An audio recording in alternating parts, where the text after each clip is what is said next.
Hello everyone, welcome to back my YouTube channel Allahabadi sir. Dear students, की पिछली video हम लोग क्या किए थे, कुल 33 प्रश्नों को देख चुके थे। ठीक है, तो आज की वीडियो हम लोग डियर क्या करेंगे, देखिए 34 प्रश्न से हम लोग शुरुआत करेंगे। ठीक है, और जितने भी most IMP question dear student जो आपके बोर्ड एग्जाम में आने वाले हैं उन प्रश्नों को देखेंगे। तो चलिए बिना देरी के शुरू करते हैं यहाँ पर पहले क्वेश्चन को। ठीक है, पहले क्वेश्चन मतलब कि 34वां क्वेश्चन को शुरू कर रहे हैं। ठीक है, इस वीडियो का ये पहला क्वेश्चन, ये था, ध्यान दीजिएगा। चलिए डियर स्टूडेंट, तो आइए देखिए यहाँ पर पहला आपका क्वेश्चन है क्या, आपका बर्नर का सिद्धांत, जो बोर्ड एग्जाम के लिए वेरी इंपॉर्टेंट है। देखिए, तो बर्नर का सिद्धांत होता क्या है, तो मैं यहाँ पर समझाता हूँ आप लोगों को डियर स्टूडेंट्स। देखिए, तो बर्नर के अनुसार यहाँ पर कह रहा है कि उपसह संयोजक यौगिक में केंद्रीय धातु परमाणु, बहु कौन आपका केंद्रीय धातु परमाणु दो प्रकार की संयोजकता दर्शाते हैं। ठीक है, यानी ध्यान दीजिए, देखिए यहाँ बोल रहा है कि उप संयोजक यौगिक, बाबू उप संयोजक यौगिक क्या होता है पहले आपको समझा देता हूँ, उसके बाद आगे हम पढ़ेंगे। देखिए ध्यान से, जैसे मान लीजिए कि हम यहाँ पर लेते हैं कोई एग्जांपल में उप संयोजक यौगिक, ये हो गया आपका CO। ठीक है, उसके बाद देखिए यहाँ पर थोड़ा ब्रैकेट लेंगे हम लोग NH। ठीक है, ये पूरा क्या हो गया 3 हो गया, इसका होल यहाँ पर 6 लिख लीजिए। ओके, जो ब्रैकेट क्लोज कर लीजिएगा, उसके बाद बाहर क्या रहेगा आपका Cl3। ओके, अब देखिए आप समझाएंगे अच्छी तरह से, आप लोग को सब कुछ समझ में आ जाएगा। तो क्या कर रहा है बर्नर के अनुसार आपका उप संयोजक यौगिक में, बाबू ये पूरा क्या आपका ये उप संयोजक यौगिक है। ठीक है, उसके बाद देखिए यौगिक में केंद्रीय धातु परमाणु, केंद्रीय धातु परमाणु इसमें कौन सा है, देखिए ये आपका Ca कोबाल्ट है आपका। ठीक है ना, ये केंद्रीय धातु परमाणु दो प्रकार की संयोजकता दर्शाते हैं बाबू। ये जो है ना आपका CO, ये क्या देखिए, जस्ट देखिए ये ब्रैकेट के जस्ट बाद वाला जो होता है ना, यही होता है आपका केंद्रीय धातु परमाणु। ठीक है, और ये क्या करता है, ये दो प्रकार की संयोजकता दर्शाता है। ठीक है, कौन कौन सा, देखिए पहला आपका यहाँ पर शो कर रहा है प्राथमिक संयोजकता। ठीक है, सेकेंड कौन सा आपका है द्वितीयक संयोजकता। ठीक है, ये दो प्रकार की संयोजकता को दर्शा रहा है। ओके स्टूडेंट, ठीक है, आगे देखिए हम समझते हैं यहाँ पर कि प्राथमिक संयोजकता क्या होता है, पहले इसको हम लोग अच्छी तरह समझ लेते हैं। देखिए यहाँ सिंपल से बोल रहा है कि यह ऋणायन द्वारा संतुष्ट होते हैं, यानी कि प्राथमिक संयोजकता कैसे द्वारा संतुष्ट होते हैं, ये ऋणायन द्वारा संतुष्ट होते हैं। ठीक है, ओके, आगे देखिए, आगे सेकेंड पॉइंट यहाँ पर कह रहा है कि यह विलयनों में आयनित हो जाते हैं, यानी विलयनों में क्या होते हैं, यह आयनित हो जाते हैं। देखिए सी पॉइंट देखते हैं यहाँ पर, इसको बिंदुदार रेखा द्वारा दिखाया जाता है। बिंदुदार समझते हैं, देखिए मैं यहाँ पर समझाऊंगा, इसी को मैं बनाऊंगा फिगर यहाँ पर। देखिए ये हो गया कोबाल्ट आपका। ठीक है, अब देखिए इसके चारों तरफ बाबू कितना आपका, देखिए यहाँ पे NH3 आपका कितना है 6 है पूरा आपका। ठीक है, चलिए 6 बनाते हैं, देखिए हम और 6 यहाँ बना लेते हैं। ये हो गया 1, ये 4 हो गया आपका, ये 5 और ये 6 हो गया। ठीक है, कुल कितने आपके NH3 हैं, कुल 6 आपके दिए हैं। तो मैं लिख दूंगा, देखिए ध्यान से समझाने के लिए आपको NH3। ठीक है, यहाँ पर लिख लीजिए NH3। ओके, फिर यहाँ पर हो गया NH3। ओके डियर स्टूडेंट्स, ठीक है, उसके बाद फिर यहाँ लिख लीजिए, कहाँ गया आपका NH3, यहाँ भी हो जाएगा NH3। ठीक है, ये देखिए कुल कितने आपके 3 6 कुल हो गए। ठीक है, ओके, अब देखिए ध्यान से यहाँ पर देखिए क्लोरीन कितना है 3 आपका दिया है, तो इसको करिए dot dot dot dot dot, ये हो गया क्लोरीन आपका। फिर देखिए डॉट डॉट डॉट डॉट कर लीजिए, यहाँ पर क्लोरीन हो गया। फिर उसके बाद देखिए यहाँ पे डॉट कर लीजिए, डॉट डॉट डॉट डॉट हो गया। ठीक है ना, इसे क्लोरीन हो गया आपका, 1 2 3 क्लोरीन यहाँ पर हो चुके हैं। अब अच्छी तरह समझ में आपको आ जाएगा। देखिए मैं क्या बोला हूँ आपको कि इसको बिंदुदार रेखा द्वारा दिखाया जाता है। बिंदुदार समझते हैं, डॉट डॉट लाइन द्वारा दिखाया जाता है, किसको, प्राथमिक संयोजकता को। ठीक है, जैसे देखिए डॉट डॉट दिखा रहा है आपका ना, तो Cl क्या आपका है, यह एक प्राथमिक संयोजकता है। ठीक है, इसे डॉट डॉट बिंदु द्वारा दिखाया जाता है। आगे देखिए स्टूडेंट, यहाँ पर प्राथमिक संयोजकता से जुड़े आयनों को बड़े कोष्टक से बाहर रखा जाता है बाबू। यानी कि देखिए, यानी प्राथमिक संयोजकता से जुड़े जो आयनों को क्या करते हैं, बड़े कोष्टक से बाहर रखा जाता है। देखिए यहाँ पर ध्यान दीजिए, ये बड़ा कोष्टक था ना, बड़े कोष्टक के देखिए बाहर यहाँ पर रखा गया है Cl3 को। ओके, चलिए आगे देखते हैं हम लोग, यहाँ पर है, इतना क्लियरिटी हो गया। अब देखिए यहाँ पर सेकेंड पॉइंट आ गया। सेकेंड मतलब कि हमें भी पता है ना कि यहाँ पर जैसे कि वर्नर के सिद्धांत के अनुसार यहाँ पर केंद्रीय धातु परमाणु दो प्रकार के संयोजकता दर्शाते हैं। पहला हो गया प्राथमिक संयोजकता। सेकेंड देखते हैं द्वितीयक संयोजकता क्या होता है। देखिए, तो द्वितीयक संयोजकता देखिए डियर स्टूडेंट्स, ये क्या होता है, ये पहला आपका पॉइंट कह रहा है कि ये ऋणायनों धनायनों व उदासीन अणुओं के द्वारा संतुष्ट होते हैं। ठीक है, देखिए इसमें क्या था आपका, ये केवल क्या था, प्राथमिक संयोजकता केवल ऋणायनों के द्वारा संतुष्ट हो रहा था, लेकिन ये क्या है डियर स्टूडेंट, ये ऋणायन धनायन तथा उदासीन अणुओं के द्वारा संतुष्ट होते हैं, यानी तीनों के द्वारा संतुष्ट हो रहे हैं। आगे देखिए यहाँ बी पॉइंट आपका, द्वितीयक संयोजकताओं की संख्या निश्चित होती है। कि संख्या कैसी होती है, निश्चित होती है, जिसे उप सहसंयोजक संख्या कहते हैं, जिसे हम लोग क्या कहते हैं, उप सहसंयोग संख्या कहते हैं। आगे देखिए सी पॉइंट, इसी तो पूरा क्लियरिटी आपको हो जाएगी। यहाँ पर लिखा है कि द्वितीयक संयोजकता को सतत रेखा द्वारा प्रदर्शित करते हैं। रेखा मतलब सतत समझते हैं, यानी कि एकदम लाइन कैसी रहेगी आपकी, डॉटेड नहीं रहेगी, पूरा सतत लाइन रहेगी, जैसे कंटिन्यूअस लाइन रहेगी। जैसे देखिए यहाँ पर ध्यान दीजिए, देखिए यहाँ पर NH3 क्या आपका है, देखिए लाइन में कहीं कटी हुई नहीं है, कहीं लाइन कटी हुई है, ठीक है, सारे लाइन आपकी एकदम सतत लाइन है, ठीक है। तो ये क्या आपका है, ये NH3 क्या होगा, देखिए ये आपका द्वितीयक संयोजकता को सतत रेखा द्वारा प्रदर्शित करते हैं, ठीक है। ओके, तो डियर स्टूडेंट यहाँ पर आपके क्या है, बंधन सिद्धांत यहाँ पर समाप्त हुआ। इसे अच्छी तरह से आप लोग तैयार कर लीजिएगा, इसका PDF आपको हम दे देंगे, ठीक है। चलिए आपका ये 34वां क्वेश्चन आपका समाप्त हुआ है, ठीक है। इस वीडियो का पहला क्वेश्चन आपका समाप्त हुआ है। अब हम देखेंगे अगले प्रश्न को। देखिए डियर स्टूडेंट, हम लोग का यहाँ पर अगला प्रश्न आ चुका है। देखिए 35 क्वेश्चन आपका। देखिए डियर स्टूडेंट, यहाँ पर हम लोग समझते हैं 35 क्वेश्चन को। यहाँ पर आपका जो क्वेश्चन है ना, मोस्ट IMP बोर्ड एग्जाम में कई बार पूछा गया आपका, ठीक है। ये VVI क्वेश्चन है बाबू, इतना ध्यान दीजिएगा आप लोग, ठीक है ना। चलिए देखिए यहाँ पर लिखा है संयोजकता आबंध सिद्धांत, यानी कि valence bond theory, very important है, आपका बोर्ड एग्जाम में कई बार रिपीट हुआ है।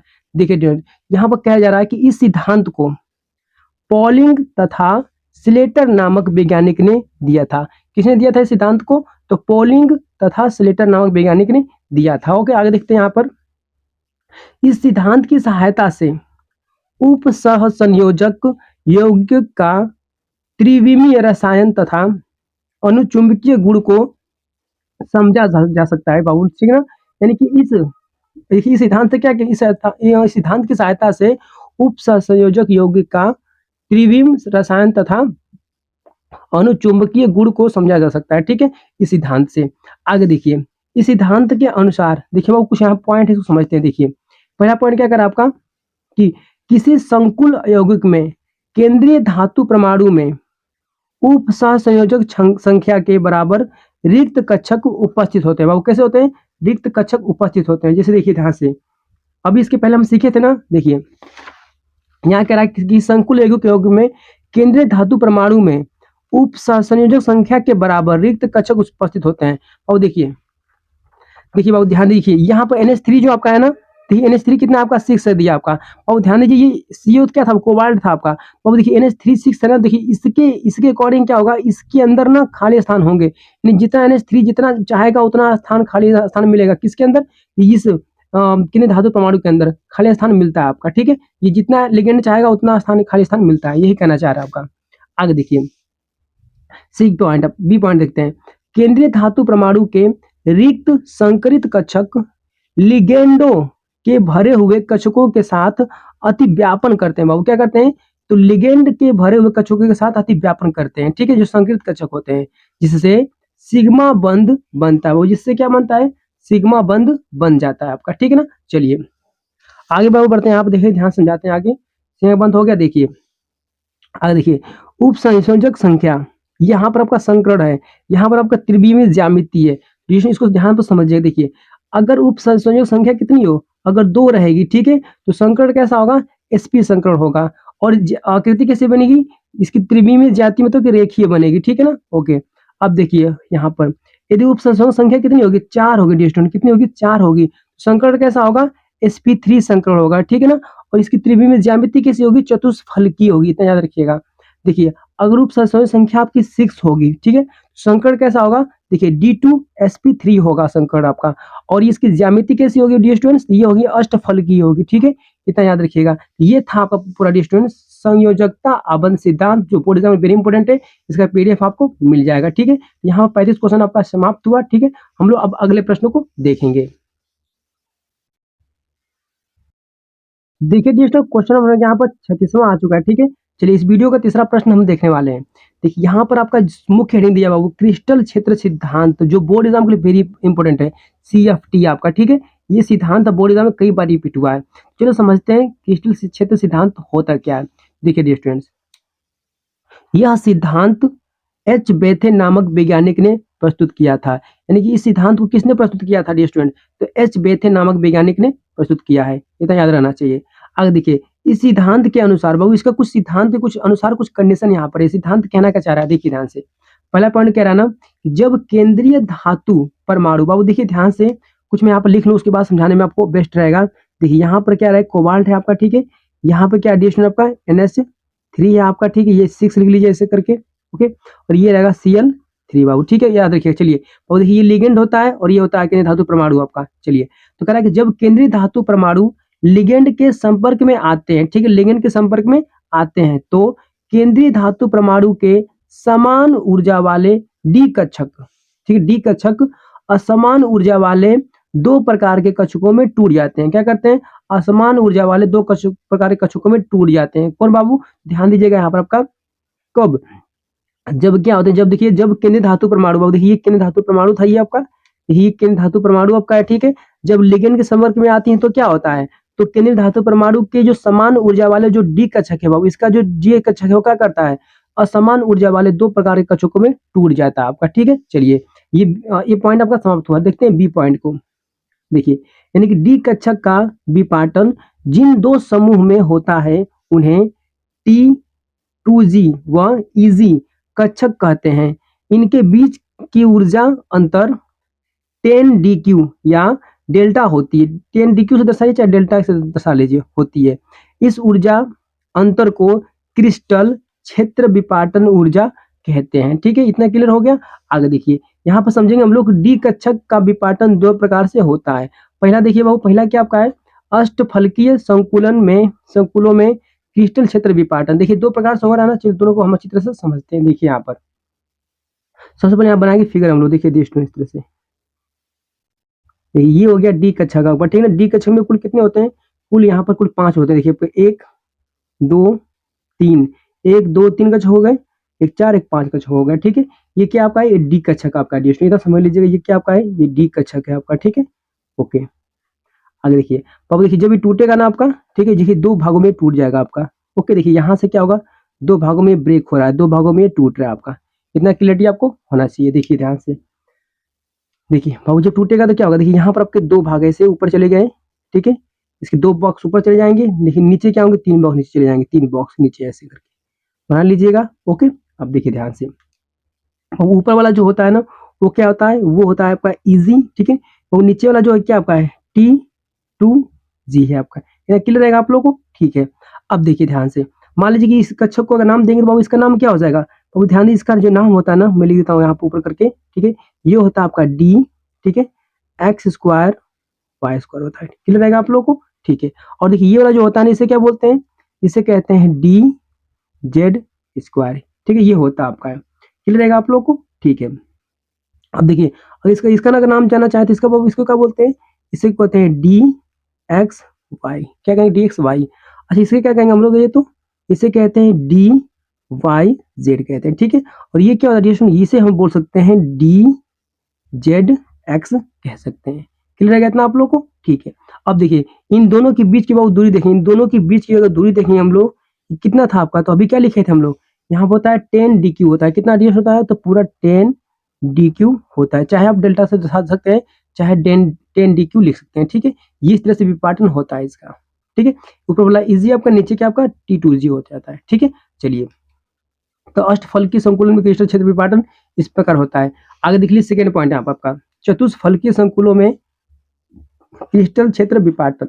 देखिए कैसे होता है। अब इसके लिए फिगर बनाएंगे हम इस तरह से, पूरा सेम रहेगा इस तरह से, ये भी डी कक्षक रहेगा ना। चलिए, यहाँ पर 1 2 3 4, ये 5 हो गया पूरा पर, ठीक है। ये भी क्या रहेगा आपका, ये भी डी कक्षक है, ठीक है।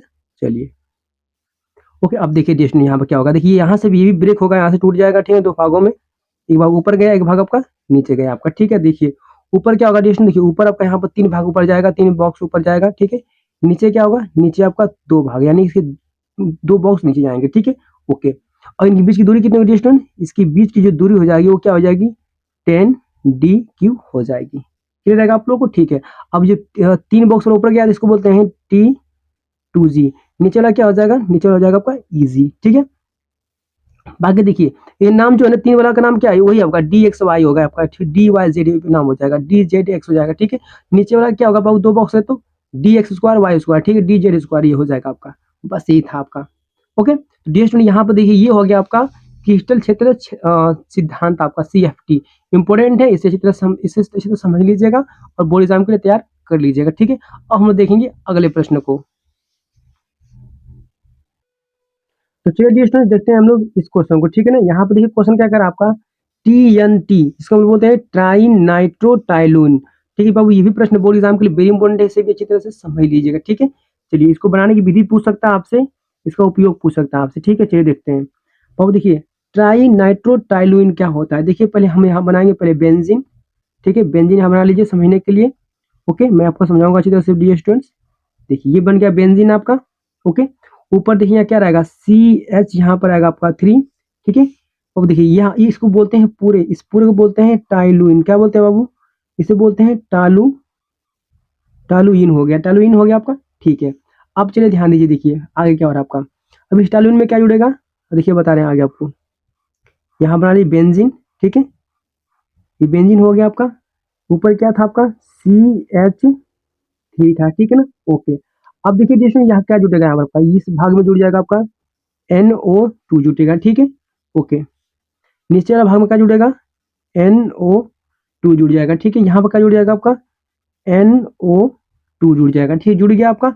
अब चलिए इसका नंबरिंग करते हैं, देखिए कैसे नंबरिंग करते हैं 1 2, ठीक है, 3 4 5 और 6, इतना हो गया, ठीक है। अब देखिए बाबू ध्यान दीजिए, देखिए Na2 कहाँ का जुड़ा है, 2 4 6 ये जुड़ा हुआ आपका, ठीक है। जैसे लिख देते हैं यहाँ पर 2 4 और 6 जुड़ा है, ठीक है। तो बाबू देखिए यहाँ पर 3 जगह जुड़ा हुआ है ना, इसी को हम बोलते हैं ट्राई। क्या बोलेंगे इसको हम लोग, इसे हम लोग बोल देंगे ट्राई, ठीक है। ट्राई हो गया, 3 में ट्राई हो गया। और नाइट्रो होता है, इसको बोलते हैं नाइट्रो, ट्राई नाइट्रो, ठीक है।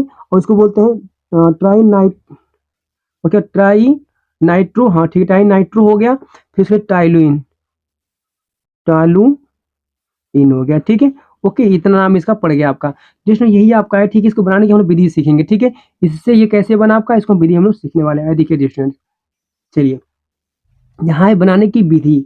देखिए सबसे पहले हम लोग यहाँ पर रहेगा टालुइन रहेगा डिस्टेंस, ठीक है ना। देखिए यहाँ पर क्या रहेगा टालुइन रहेगा आपका, इसको बनाने की विधि हम लोग सीख रहे हैं, ओके। चलिए वो तो शॉर्टकट में आपको सिखाए थे, ओके बाबू। ये ट्राई नाइट्रोटालुइन बन गया आपका, जो आपका पूछ रहा था ये वाला। देखिए इसको बनाने की विधि सीखते हैं। देखिए यहाँ पर क्या होता है, यहाँ पर होता है CH3 होता है, ठीक है ना, ओके। और यहाँ पर देखिए बेंजीन बन गया आपका, ओके। इसको क्या बोलते हैं, इसे कहते हैं टालुइन, इसे बोलते हैं टालुइन, टालुइन हो गया आपका, ठीक है। अब इसमें से क्या करेंगे हम लोग, अब इसमें हम लोग HONO2 से बाबू क्या करेंगे इसमें, इसके हम लोग इसके साथ में अभिक्रिया कराएंगे, ठीक है। और इसके कुल कितने अणु रहेंगे, पूरे बाबू इसके 3 अणु रहेंगे, इससे हम इसके अभिक्रिया कराएंगे, ठीक है ना। और ये क्या आपका है, ये आपका है नाइट्रिक अम्ल से हम लोग क्या करा रहे हैं, यहाँ पर अभिक्रिया करा रहे हैं, ठीक है।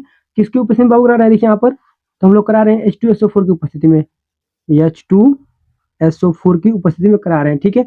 और ताप कितना है बाबू इसका, इसका टेम्परेचर कितना रहेगा, टेम्परेचर इसका रहेगा आपका 50 डिग्री से लेकर, ठीक है, से लेकर 55 डिग्री सेल्सियस तक रहेगा इसका टेम्परेचर, ओके। जब देखिए जब नाइट्रिक अम्ल का हम लोग क्या करेंगे, टालुइन के साथ अभिक्रिया कराते हैं, ठीक है, H2SO4 की उपस्थिति में, वो भी 50 से 55 डिग्री सेल्सियस ताप पर, तो क्या होता है बाबू लोग, तो आपका बनता है आपका है टालुइन, ट्राई नाइट्रो टालुइन बनता है आपका, ठीक है। देखिए इस तरह से ये हम लोग यहाँ पर बना लेते हैं, ठीक है ना। आइए ये हो गया आपका, ऊपर क्या था आपका, ये CH3 था आपका ना, ठीक है। अब देखिए क्या होगा, देखिए यहाँ पर क्या है आपका 3, यहाँ पर क्या है 3 आपका, NO2 आपका है, तो इसमें आकर जुड़ जाएंगे आपके, ठीक है। देखिए 3 जगह आकर जुड़ेंगे यहाँ पर आपके, एक यहाँ पर जुड़ जाएगा आपका, ठीक है, NO2 एक यहाँ जुड़ेगा, ठीक है। एक NO2 आपका यहाँ जुड़ जाएगा, और एक NO2 आपका यहाँ जुड़ जाएगा, 3 आपका थे ना NO2, 3 जुड़ जाएंगे, ठीक है। बाकी देखिए यहाँ पर क्या है 3H, यहाँ पर O बच रहा है आपका, ठीक। तो अब क्या होगा देखिए साथ में आपका, देखिए तो यहाँ पर जब रिएक्शन होगा तो यहाँ पर क्या होगा 3H2O, बाबू 3H2O क्या होगा, ये बाहर निकल जाएगा आपका, ठीक है ना। ये 3H2O कहाँ बाहर निकल जाएगा आपका, ये बन गया आपका, ये इसी को हम बोलते हैं ट्राई नाइट्रो टालुइन, ठीक है। ये प्राप्त हो गया आपका, ओके। चलिए एडिशन आपने समझ गया। आप देखिए ध्यान से यहाँ पे इसका गुण और इसका हम लोग उपयोग भी देख लेते हैं। आइए देखिए इसका गुण क्या है, इसका उपयोग क्या है, देखिए तो यह पीले रंग का ठोस होता है बाबू, क्या होता है पीले रंग का ठोस होता है। देखिए बी पॉइंट देखते हैं, इसका गलनांक कितना होता है 81 डिग्री सेल्सियस होता है, ठीक है। इसका गलनांक इतना बुझाकर क्या होता है, ये गलता है, ठीक है ना। चलिए आगे देखिए, देखिए सी वाला पॉइंट क्या कह रहा है कि यह विस्फोटक होता है बाबू, कैसा होता है, यह विस्फोटक होता है, ठीक है ना। और डी पॉइंट देखते हैं, इसका प्रयोग विस्फोटक के रूप में करते हैं, यानी विस्फोटक के रूप में इसका प्रयोग करते हैं डियर स्टूडेंट। ठीक है, तो हम लोग यहाँ पर क्या किए हैं, टीएनटी को देख लिए। ठीक है, अब हम लोग देखेंगे नेक्स्ट प्रश्न को। देखिए डियर स्टूडेंट, नेक्स्ट प्रश्न हमारा जो है ना बाबू, यही बोर्ड एग्जाम के लिए वेरी इंपॉर्टेंट है, इसे भी हम लोग अच्छी तरह से समझेंगे। देखिए ध्यान से, देखिए डियर स्टूडेंट, यहाँ क्वेश्चन नंबर आपका कितना आ गया, आपका 38 है ना। ठीक है, देखिए वेरी इंपॉर्टेंट है, आपका बोर्ड एग्जाम में बाबू जरूर देखने को मिलेगा।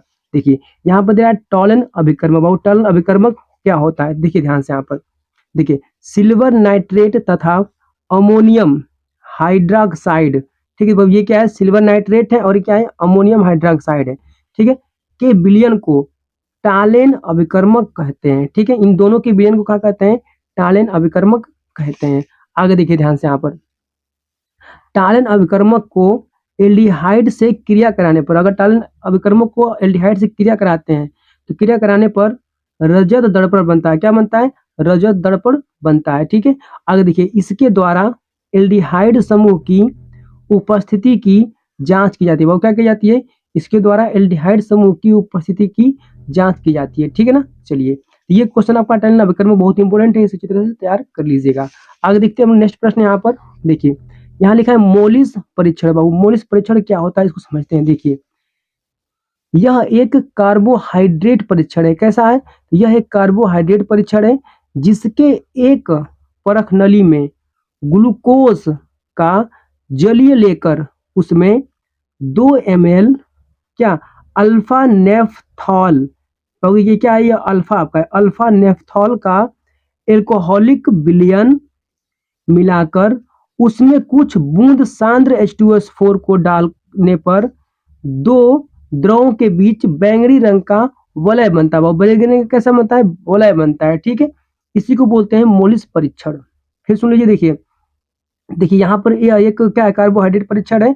ठीक है, अब इसमें एक एक्सपेरिमेंट है, परीक्षण मतलब एक्सपेरिमेंट होता है। ठीक है, करा कि इसके एक परख नली में बाबू, एक परख नली, जैसे मान लीजिए कोई एक परख नली रहेगी। ठीक है, एक परख नली में क्या लेंगे, ग्लूकोज का जलीय ले लेंगे, उसमें 2 ml क्या लेंगे हम लोग, 2 ml अल्फा नेफ्थॉल का एल्कोहलिक विलयन, ठीक है, मिला देंगे। उसमें मिलाने के बाद उसमें क्या होगा, कुछ बूंद सांद्र H2SO4 को भी डाल देंगे, तो क्या बन जाएगा आपका, तो दो द्रवों के बीच में क्या दिखेगा आपको, बैंगनी रंग का वलय दिखेगा। ठीक है, यही होता है मोलिस परीक्षण।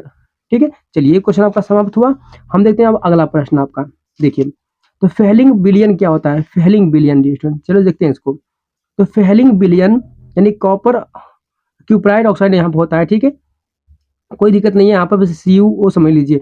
तो फेहलिंग विलयन CuO एक रासायनिक अभिकर्मक है। वो क्या है, यह एक रासायनिक अभिकर्मक है जो जल में, जो क्या करता है, जो जल में विलय कार्बोहाइड्रेट के लिए परीक्षण के रूप में प्रयोग किया जाता है। ठीक है, परीक्षण के रूप में प्रयोग किया जाता है।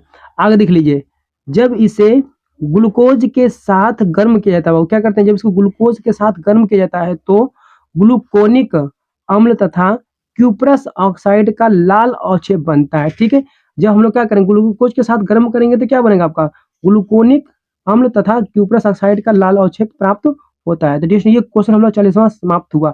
अब हम देखेंगे अगले प्रश्न को।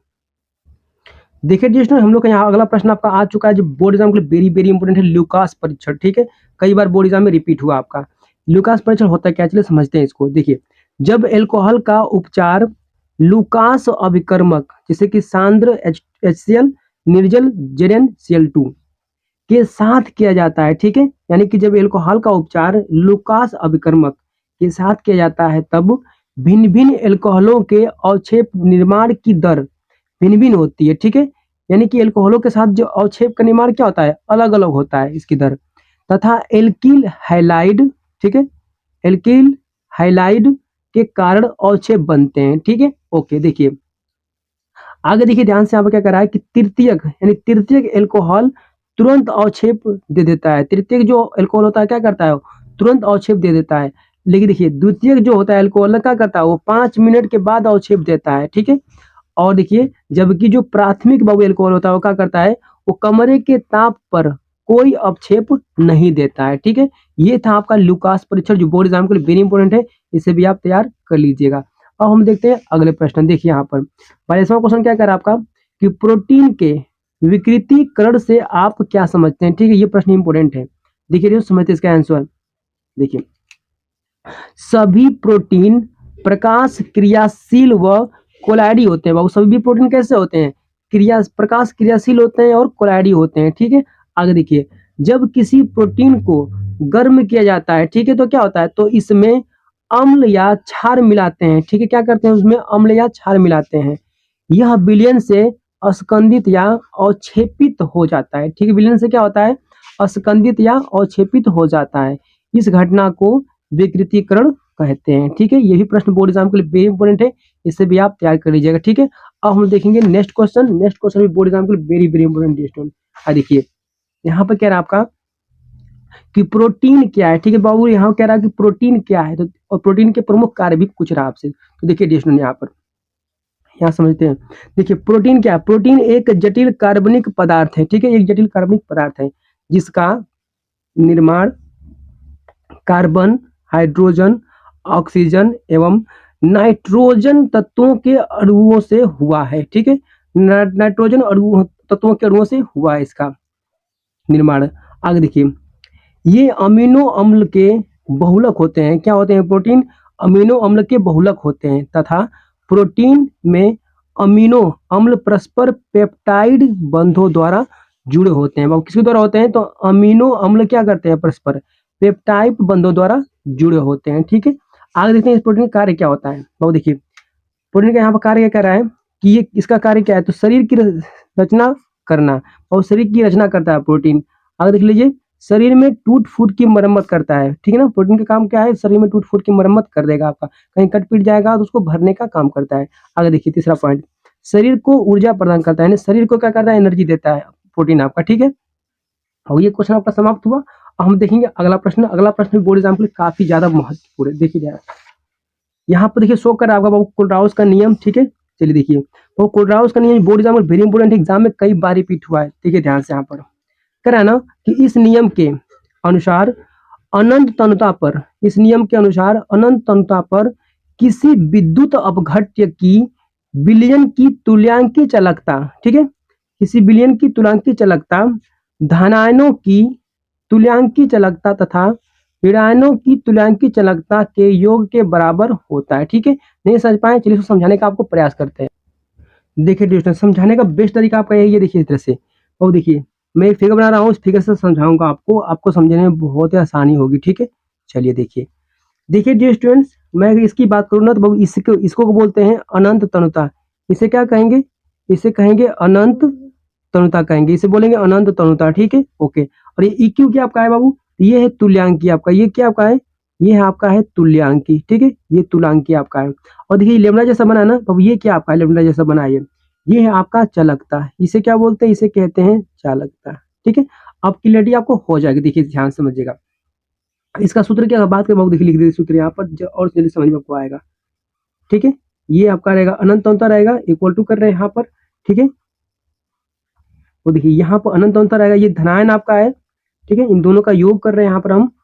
देखिए ये इक्यू रहेगा, यहाँ पर रहेगा ऋणायन आपका, सॉरी यहाँ ऋणायन रहेगा, ये अनंत अंतर रहेगा आपका। ठीक है ना, अब देखिए क्या समझाएंगे आपको।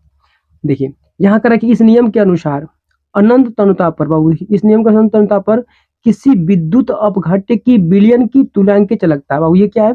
किसी विलयन की तुल्यांकी चालकता है। ठीक है, क्या करा कि धनायनों की, बाबू ये क्या रहा है?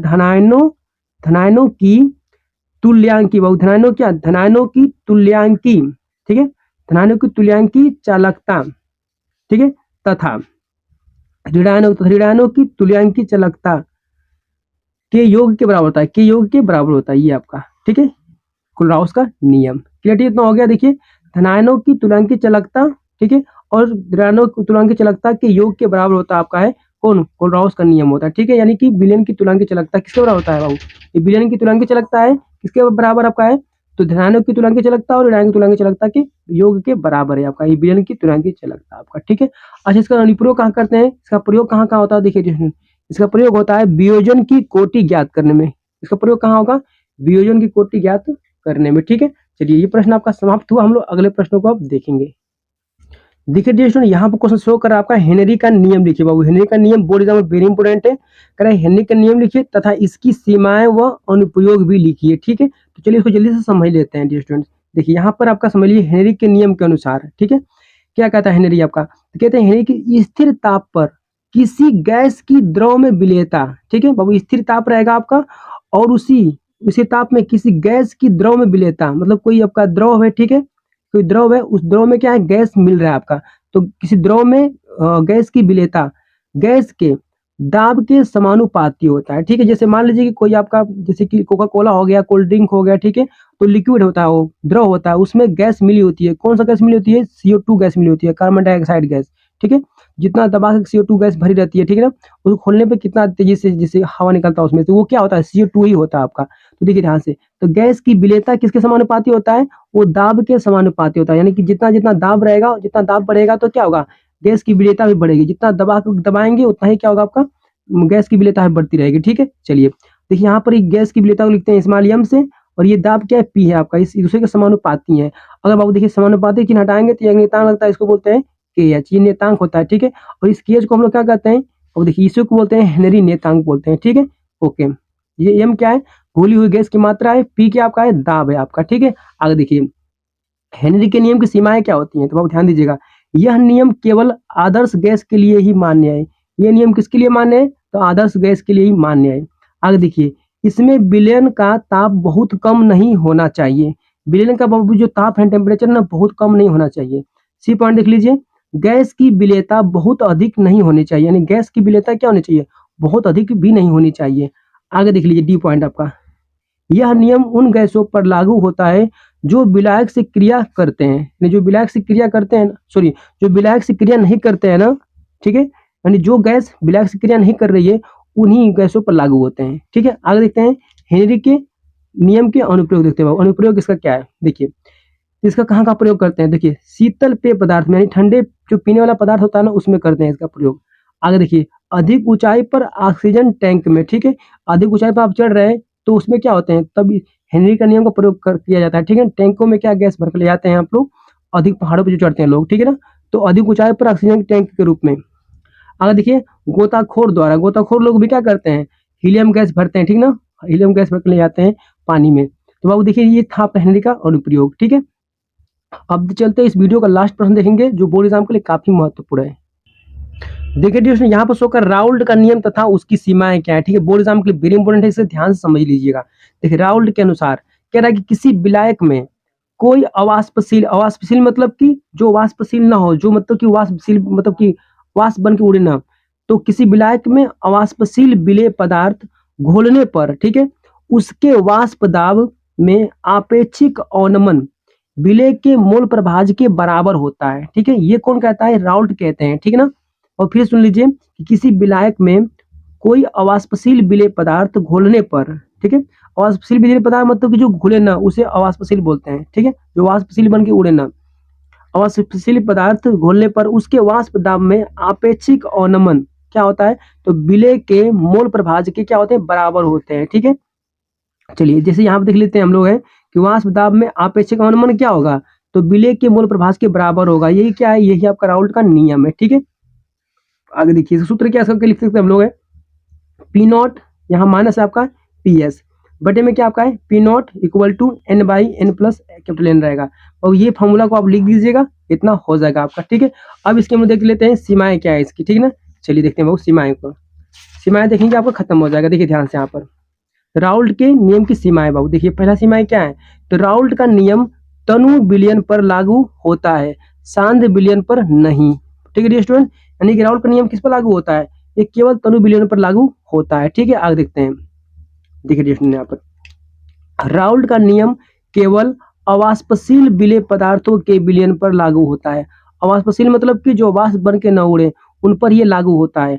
आगे देखते हैं सी पॉइंट क्या कह रहा है कि विद्युत अपघट्यों के विलयन पर यह नियम लागू नहीं होता है, विद्युत अपघट्य मतलब कि जो NaCl क्या है, विद्युत अपघट्य देंगे टूट जाता है NaCl आपका, तो इस पर लागू नहीं होगा आपका, ठीक है।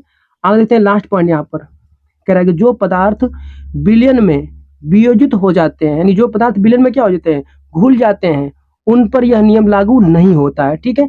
ये पूरे प्रश्न जो थे ना बोर्ड एग्जाम के लिए वेरी इंपोर्टेंट थे, सभी प्रश्नों के बोर्ड एग्जाम को तैयार कर लीजिएगा, ठीक है। तो चलिए बाबू मिलते हैं नेक्स्ट वीडियो में, आज के लिए इतना ही, थैंक यू।